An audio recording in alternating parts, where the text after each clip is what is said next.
এখন আমি আপনাদের দেখাবো যে কিভাবে ট্রান্সফার ইট ব্যবহার করে আপনারা ছবি এবং ভিডিও এক জায়গা থেকে অন্য জায়গায় ট্রান্সফার করবেন। মেসেঞ্জার, ইমো, হোয়াটসঅ্যাপের মাধ্যমে আমরা যে ছবি ও ভিডিও ট্রান্সফার করি তা অধিকাংশ সময়ই কোয়ালিটি নষ্ট হয়ে যায় বা ফেটে যায়। তাই আমরা আজকে ট্রান্সফার ইট ব্যবহার করে ছবি ও ভিডিও ট্রান্সফার করব। এতে ছবি বা ভিডিওর কোয়ালিটি নষ্ট হবে না এবং ফেটে যাবে না। আসুন শুরু করি। প্রথমে আপনার মোবাইলে থাকা গুগল ক্রোম ব্রাউজারে যাবেন। এই যে আমরা গুগল ক্রোম ব্রাউজারে চলে আসলাম। এখন সার্চ বারে লিখতে হবে, ইংরেজি ছোট হাতের অক্ষরে লিখবেন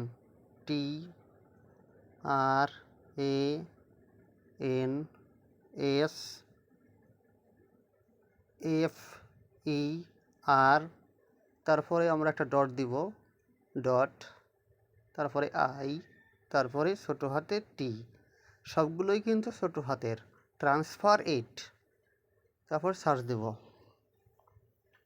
এই যে আমরা আমাদের কাঙ্ক্ষিত ওয়েবসাইটটি পেয়ে গেছি, সবাই দেখে নিন। এখানে প্লাস আইকন আছে, বড় করে লেখা আছে অ্যাড ফাইল, এখানে আমরা ক্লিক করব।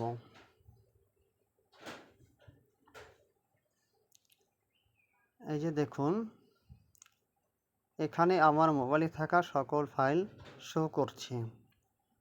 এগুলো নাম অনুযায়ী সিরিয়াল করা আছে।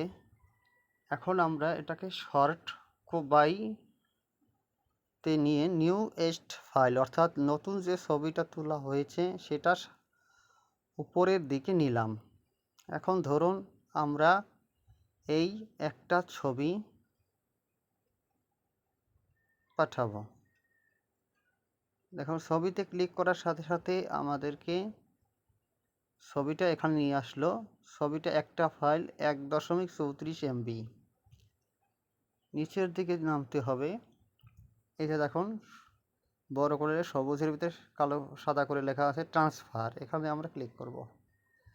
দেখুন ট্রান্সফারিং হচ্ছে।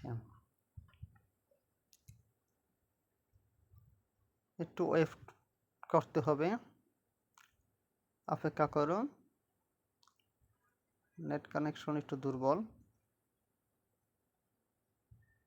এই যে শুরু হয়ে গেছে, খুব দ্রুতই হয়েছে, নেট পাইলে বেশি সময় লাগে না। এই যে এখন দেখুন কমপ্লিট হয়ে গেছে। লিঙ্ক জেনারেট, নিচে বড় করে লেখা আছে কপি লিঙ্ক, এই আমরা লিঙ্কটা কপি করব। লিঙ্ক কপি হয়ে গেছে। এই যে দেখুন লিঙ্ক তৈরি হয়েছে, এটা হলো লিঙ্ক।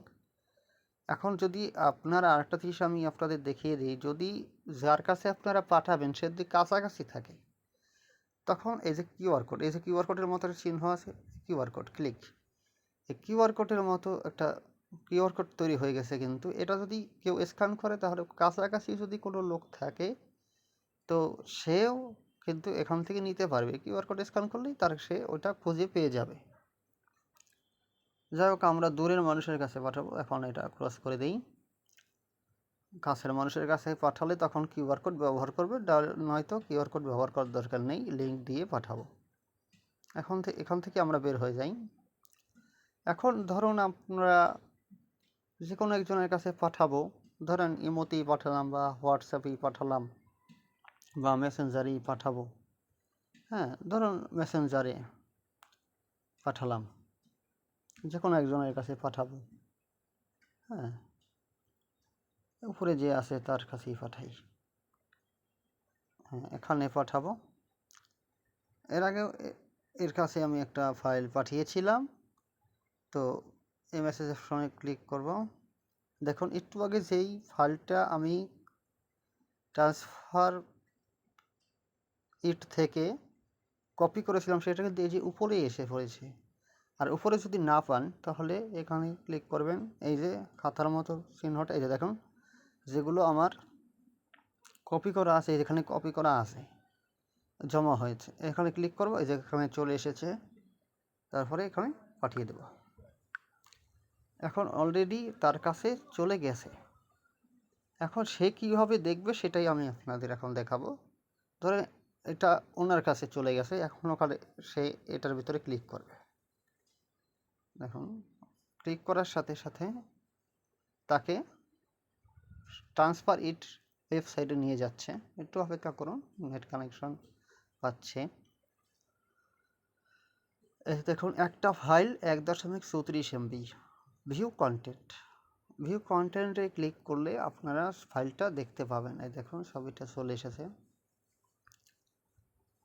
ছবিটা একটু বড় করে আপনাদের দেখাই। এই যে বড় করে ছবিটা এসে পড়েছে।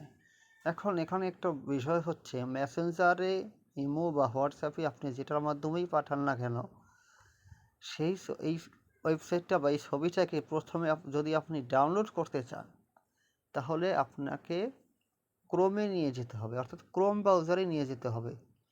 যেমনটা আমরা লিঙ্ক কপি করার আগে ক্রোমে যেমন আপলোড করেছিলাম, সেমন এই ছবিটাকে এখন আমাদের ক্রোমে নিয়ে যেতে হবে। বর্তমানে এটা মেসেঞ্জারে আছে।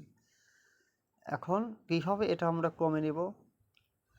এই যে উপরের দিকে 3 ডট আছে, এখানে ক্লিক করবেন। ক্লিক করার পর ওপেন ইন ক্রোম, দেখুন 4 নাম্বারটা উপরের দিক থেকে 4 number option, open in Chrome. Open in ক্রোমে ক্লিক করলে দেখুন আমাদেরকে ক্রোম ব্রাউজারে নিয়ে চলে যাচ্ছে। এখানে ভিউ কন্টেন্ট, দেখুন ছবিটা ক্রোমে ওপেন হলো। এখন এখানে বড় করলাম। তো এই যে এখানে দেখুন ডাউনলোড ফাইল, এখানে এই ডাউনলোড ফাইলে ক্লিক করলেই 1.34 MBর এই একটা ফাইল ডাউনলোড হয়ে যাবে। দেখুন আমরা ডাউনলোড হচ্ছে, আপনাদের দেখিয়ে দিচ্ছি। এই যে ডাউনলোড হচ্ছে, দেখুন ডাউনলোড হওয়া শুরু হয়ে গেছে। সময় লাগবে না, নেট কানেকশন পেলে বেশি সময় লাগে না। হ্যাঁ, অলরেডি ডাউনলোড হয়ে গেছে। ঠিক আছে, এখন আমরা এখান থেকে বের হয়ে যাব। মাঝখানে একটি ক্লিক করে আমরা বের হয়ে যাব, দেখব যে আসলে এই বিষয়টা, ছবিটা ডাউনলোড হলো কিনা। ক্লিক করলাম, এই যে দেখুন উপরেই ছবিটার ডাউনলোড হয়ে গেছে, দেখছেন? এই মাত্র ডাউনলোড হলো, মাত্র ডাউনলোড হয়ে গেছে। তো দর্শক, আপনারা সবাই এইভাবেই ট্রান্সফার ইট ব্যবহার করে ফাইল ট্রান্সফার করতে পারবেন, তাতে কোয়ালিটি একটুও নষ্ট হবে না। আপনারা নিশ্চিন্ত থাকতে পারেন, শিওর, যে কখনোই ভিডিও হোক, ছবি হোক, যেটাই হোক, ছোট হোক বা বড় হোক, কখনোই আপনাদের ছবি, ভিডিওর কোয়ালিটি মেসেঞ্জার, ইমো, হোয়াটসঅ্যাপের মতো বা আরও যারা আছে ট্রান্সফার করে, ওদের মতো ফেটে যাবে না। ট্রান্সফার ইট এর মাধ্যমে পাঠালে কখনোই ফাটবে না। তাহলে দর্শক সবাই ভালো থাকবেন, ধন্যবাদ সবাইকে।